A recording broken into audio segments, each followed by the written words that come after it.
ஆளை கடத்துறவனை கூட மன்னிச்சிடலாம், நேரத்தை கடத்துறவனை மன்னிக்க முடியும். காலம் பொன் போன்றதல்ல. பொன்னை இழந்தால் சம்பாதித்துக் கொள்ளலாம். காலம் உயிர் போன்றது, இழந்தால் சம்பாதிக்க முடியாது. வேதத்தில் இறைவன் சொல்லுகிறான், நான் காலமாக இருக்கிறேன், என்னை யாரும் குறை சொல்லாதீர்கள். ஆக காலத்தின் அருமை தெரிந்து நான் ஒரு விஷயத்தை சொல்றேன். நாம் அன்பு என்கின்ற பெயரிலே செய்யக்கூடியது எல்லாம் பல நேரங்களில் அநியாயமாக இருக்கிறது. இதை ஒரு தலைவன் சொல்லி தர வேண்டாமா? யாரோ சொல்லி தந்தா தானே தெரியுது. ரொம்ப பசியோட ஒருத்தன் வந்தான், ஒரு ஆள் வேர்க்கடலை சாப்பிட்டே இருந்தாரு, மயங்கி விழற மாதிரி இருந்தான், கைப்பிடிச்சு உட்கார வச்சாரு. பசியான்னு கேட்டார். ஆமா, நான் ஒரு பிடி கடலை கொடுத்தார். கடலை சாப்பிட்டு அவரை பார்த்தான். ரொம்ப நன்றி, கொஞ்சம் தண்ணி கிடைக்குமா என்றான். தண்ணீர் அதோ பைப்ல வருது, போய் குடிச்சுக்கோன்னார். அவர் தண்ணீரையும் எடுத்து கொடுக்காம முட்டாள். பசிக்கு சோறிடுதல் புண்ணியம், அவனை சோம்பேறி ஆக்காமல் பார்த்து கொள்ளுதல் டபுள் புண்ணியம். ரொம்ப உறுதியா இருக்கணும் நாம இந்த விஷயங்கள்ல. பல நேரங்கள்ல நமக்கு தெரிய மாட்டேங்குதுங்க. அன்பு என்கின்ற பெயரினால் இதுதான் சேவை என்கின்ற. நான் சொல்லுகிறேன், ஒவ்வொரு சமூகமும் தன் கடமையை சரியாக செய்கின்ற பொழுது சேவைக்கு வேலையே இருக்காதுங்க. கடமை தவறுகின்ற சமூகத்திற்கு தானே சேவை தேவைப்படுகிறது. யோசித்து பார்த்தால் ஒரு பேருண்மை தெரிகிறது. கடமையை செய்தல், கடமையை செய்தல் என்பது என்ன? நான் இந்த ஒரு செய்தியோடு நிறைவு செய்கிறேன். எது தொண்டு? மிகப்பெரிய சமூக தொண்டு தெரியும். என்ன தெரியுமா? ஒருத்தன் யோகா பண்ணிட்டே இருந்தானா, அவன் நேரம் அந்த குரு கிட்ட கேட்டான், சுவாமிஜி நான் யோகா செஞ்சா சந்தோஷமா இருப்பேனா? சுவாமிஜி சொன்னார், நீ கரெக்டா யோகா பண்றன்னா உன்னை சுத்தி இருக்கிறவங்க சந்தோஷமா இருப்பாங்க. இவ்வளவுதான். யோகம் என்பது வேறு ஒன்றும் இல்லை, கடமையை செய்வது. தியானம் என்பது வேறு ஒன்றும் இல்லை, கவனத்தை சிதறடிக்காமல் அந்த வேலையில் முழுமையாக இருப்பது. இப்ப கூட நான் பேசிட்டு இருக்கிறேன், நான் பேசுறதை கேட்காம நிறைய பேர் வீடியோ பிடிச்சிட்டு இருக்காங்க, யாருக்காவது போட்டு காட்டுறதுக்கு. பேச்சை முழுமையாக கேட்டல். அந்த வினாடியில வேறு செய்தியோடு நிறைவு செய்கிறேன். சமீபத்தில் சில விஷயங்கள் படித்தேன். எது ரொம்ப ஆழமா இருக்குமோ மனசுல, எது ரொம்ப ஆத்மாவை தாக்குமோ அதை நான் சொல்வது வழக்கம். பர்வீன் சுல்தானா பேசுறேன்னா, கேமரா ஒன்று இருக்குல்ல மைண்ட்ல, அதை ஆன் பண்ணுங்க. பல நேரங்களில் நம்ம அந்த கேமராவை ஆஃப் பண்ணி வச்சிருக்கோம், அதான் வாழ்க்கையில முன்னேறாம இருக்கிறோம்.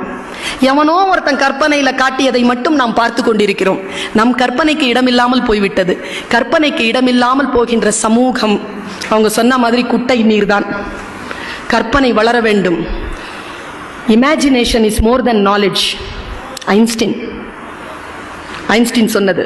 கற்பனை உங்க மைண்ட்ல ஒன்று இருக்கு, ஆன் பண்ணுங்க, கேமரா ஆன் பண்ணுங்க. இப்ப நான் தெரியக்கூடாது, உங்க கேமரா தான் ஆன்ல இருக்கணும். 2 நிமிஷம். ஒரு பொட்டல் காடு, பொட்டல் காடு, ஓரத்தில் ஒரு மரம், அதை தாண்டி ஒரு காடு.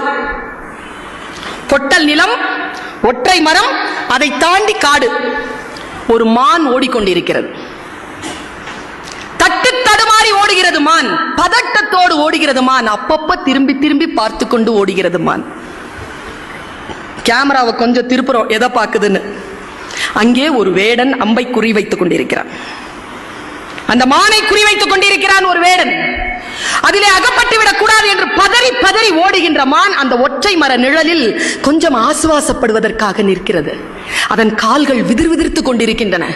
இதோ கொஞ்ச நேரத்தில் காற்றுக்குள் நுழைந்து விட்டால் வேடனிடம் இருந்து தப்பித்து விடலாம் என்று காட்டை பார்க்கிறது. காடு தீப்பிடித்து எரிகிறது. என்ன செய்வது என்ற பயத்தோடு திரும்பி பார்க்கிறது. அப்பொழுது காட்டிலிருந்து புறப்பட்டு வந்த ஒரு புலி மானை பார்த்து கொண்டு நிற்கிறது. என்ன செய்வது என்று தெரியாமல் இந்த பக்கம் போகலாம் என்று இடது பக்கம் திரும்பினால் எந்த மிருகத்திற்கும் பிடிக்காத வானத்திலிருந்து பேர் இடி கேட்கிறது.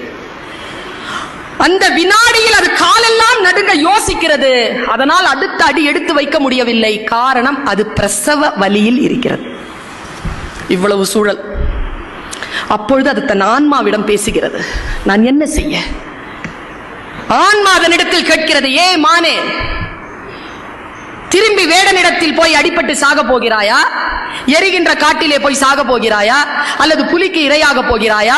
அல்லது இடிக்கு சிதைய போகிறாயா? என்ன செய்ய போகிறாய்? எதுவும் செய்யாத. இப்பொழுது இந்த வினாடியில் இயற்கை உனக்கு ஒரு கடமையை கொடுத்திருக்கிறது. அந்த கடமை இந்த குட்டியை ஈனுவது. அதை மட்டும் செய். என்று ஆன்மா கட்டளையிடுகிறது. அந்த ஆன்மாவின் கட்டளைக்கு அடிபணிந்த அந்த மான் எல்லா பேராபத்துகளையும் மறந்துவிட்டு குட்டியை ஈனுவதில் தன்னுடைய கவனத்தை செலுத்துகிறது. குட்டி ஈனக்கூடிய அந்த சூழலை வேடன் பார்க்கிறான். குட்டி இதோ பிறந்துவிட போகிறது என்கின்ற நிலையில் வேடன் கொஞ்சம் அந்த பக்கம் திரும்பி பார்க்கிறான். அங்கே ஒரு புலி நிற்கிறது. இந்த பிரசவ வாடைக்கு புலி வந்துவிடக் கூடாதே என்று மனம் ஏதோ ஒன்று செய்ய தன் அம்பை சரியாக புலியிடத்தில் திருப்புகிறான் வேடன். புலியை அடிக்கிறான். தன் மீது அம்பு பாய்ந்த போது தன்னை அடித்த வேடனை துரத்துகிறது புலி. 2 ஆபத்து காலி. இடி இடித்ததில்லையா?